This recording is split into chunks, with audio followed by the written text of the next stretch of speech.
Raisi wa Marekani Donald Trump ameonyesha kusita kumuunga mkono wazi waziri mkuu wa Israel Benjamin Netanyahu katika uchaguzi wa Israel unaotarajiwa kufanyika Oktoba 27, hali ambayo inatafsiriwa kama ni ishara ya kupoa kwa uhusiano wao wa kisiasa. Kwa mujibu wa Axios, imeripoti kuwa Trump ameulizwa mara kadhaa kuhusu Netanyahu, lakini bado pia hajatoa tamko la kumuunga mkono moja kwa moja.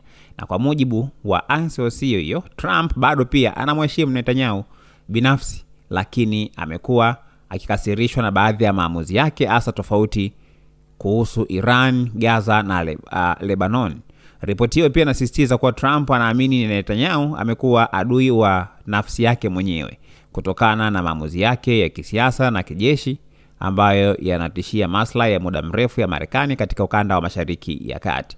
Mvutano kati yao umeongezeka baada ya Netanyahu pia kukataa mpango mpya wa Trump kuhusu Gaza, huku pia Marekani na Israel zikionyesha tofauti kuhusu namna ya kushughulikia Iran na operations za kijeshi za Israel katika Lebanon.